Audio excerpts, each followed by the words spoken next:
Too many people are just going through. Happy Wednesday, Striver. I hope this day greets you with an impulse for excellence, because we're going to talk about the topic of doing your best today. But I'm not going to play average here. I'm not going to suggest that you just survive and you carry on.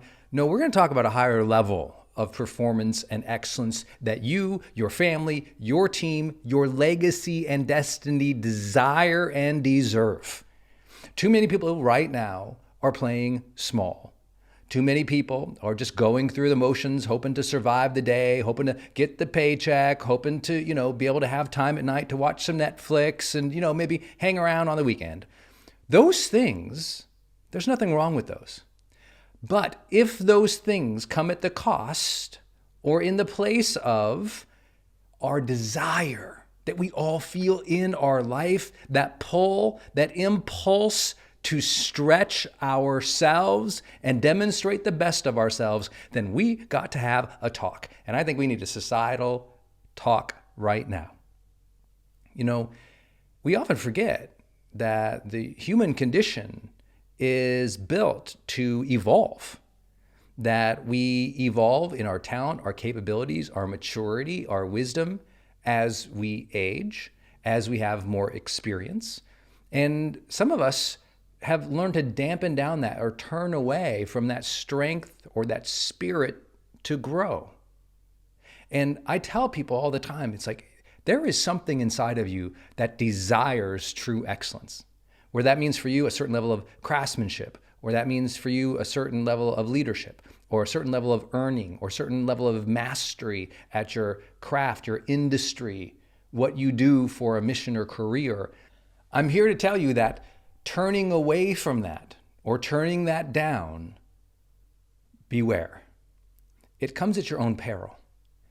See, what happens is sometimes we get around other people who are just going through the motions, and human beings, because we have our really fanciful mirror neurons in our brain, we tend to mimic other people. We mimic their facial gestures when we're kids.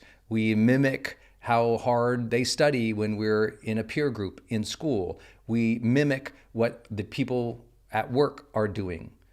And we forget that there's a drive. And that drive is inside to push to our best limits of giving, of service, of excellence. And it's so important to listen and to tap into that impulse this time of year, because it's so easy to fall back into the old ways, to just kind of survive throughout the day. And we miss the activation that comes from the push. A lot of people say, Brendan, I'm just not motivated. I'm like, I know, but you're not doing anything. If you read the Motivation Manifesto, you understand that the research shows that so much of our motivation doesn't happen and then we do something, but rather when we get in motion, when we get momentum, it's momentum that builds increased motivation. Well, the difference is there's momentum to nowhere and there's momentum to our best. And when we sense we are on the road to our best, a different level of drive is summoned up again. So don't dampen down the impulse to stretch yourself, to challenge yourself. Why are people so excited at the beginning of, January as example? Well, because they've set some goals for the first time in a long time. They've looked at them, they've thought about their future, and they believe in their own potential again. There's something magical at that time where we all just believe in our potential again. But we get a couple weeks in, you stop thinking about it, you stop pushing yourself, and all of a sudden, what happens? You fall back to average or baseline for your own performance. That's why high performers are always courageously upping the level. It's not because they want to pressure themselves or ruin themselves or work themselves to death like a lot of people believe is true. No, but in reality, they're levering up on purpose. Why? Because it makes them feel alive. Why? It makes them a better parent. Why? They're a better teacher, caregiver, leader. Why? They can build something that's not average. They can build something that matters, that lasts, that leaves a legacy or impacts other people.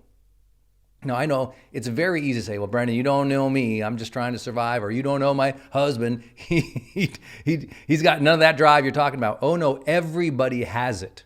It's called evolution, and it's called the human spirit. What happens is we kick it out of ourselves, or we let other people jerk it out of ourselves, and suddenly we don't sense it as much anymore because of what we've chosen to do, because of our fears, because of the peer pressure around us to fit in and to belong. I always decided I want to make sure that I'm in a group or I'm in a room of people who their level of mastery or income or leadership or intention or strategy or way of living is above my own.